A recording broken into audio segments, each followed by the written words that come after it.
Oui, j'ai présenté moi-même d'ailleurs à la commission Bouchard-Taylor un mémoire. Et personnellement, moi je trouve qu'on ne devrait pas accommoder les religions. Ce n'est pas des accommodements raisonnables, c'est des accommodements déraisonnables. Et voici pourquoi. Nous savons aujourd'hui, toutes les religions ont à la base des doctrines erronées, des dogmes mensongers. Donc, si nous les accommodons, nous nous rendons complices. Nous nous rendons complices. Et les religions divisent, la laïcité unie. Qu'avez-vous pensé de la réaction des commissaires Bouchard et Taylor quand ils recevaient des témoignages de Québécois qui disaient « faisons attention à ce qui se passe ». Moi, je suis très, très déçue parce que je trouve qu'ils n'ont pas été à l'écoute des Québécois. Et il m'est apparu que les Québécois qui ont présenté des mémoires, justement, et qui ont parlé, étaient plus au courant des problèmes que ne l'étaient eux-mêmes, ces commissaires. Et probablement qu'ils ne pouvaient pas faire autrement parce qu'il fallait qu'ils aillent selon la Charte des droits et libertés, émise par M. Trudeau. Mais alors, nous avons demandé qu'il y ait des changements à cette charte. Jamais je croirais que c'est pas changeable. On peut mettre des clauses, quelque chose. Ça peut être amendé, une charte, non? Mais oui, justement. Alors pourquoi?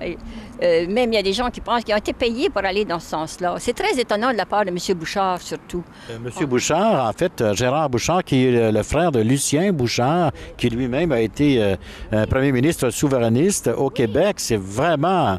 On ne comprend pas ce qui s'est passé. Est-ce que vous croyez que c'est l'âge? Est-ce que s'ils avaient pris... Ils avaient quand même 70 ans passés, ces gens-là. Oui, moi, j'aurais souhaité qu'avec eux, soit comme Mme Denise Bombardier, par exemple. Oui. Et des femmes, quoi, qui soient représentées, hommes et femmes, et qui ne soient pas seulement deux, là, comme commission. Et je trouve que M. Taylor a beaucoup, beaucoup influencé M. Bouchard.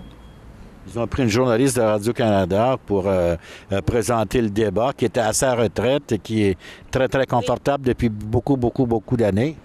Ah oui, ça aurait dû être une commission de 4-5 personnes au lieu de 2 personnes, parce qu'ils ont été très subjectifs, à mon avis. De toute façon, on a vu les rapports, quand la commission a donné son rapport, on a vu les réactions des commentateurs, des analystes, des éditorialistes, des chroniqueurs, et il n'y en a pas beaucoup qui étaient pour les commissaires. Les gens trouvaient que c'était bizarre.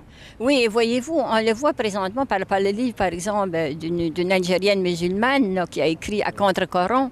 Elle est bien, bien documentée et elle nous donne raison. Et elle dit elle-même qu'elle trouve que nous sommes naïfs et trop gentils d'accueillir la religion musulmane.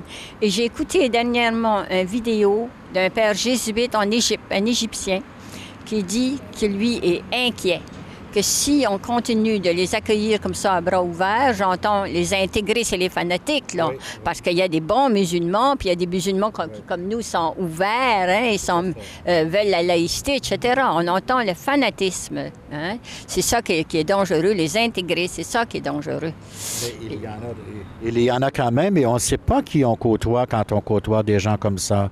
Il y en a qui sont ici.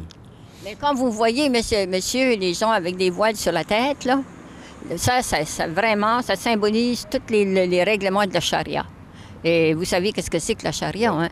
Alors, on ne peut pas accepter au Québec qu'ils aient, par exemple, des jugements à part, alors que ça va contre nos valeurs, et une de nos valeurs, justement, l'égalité de l'homme et de la femme.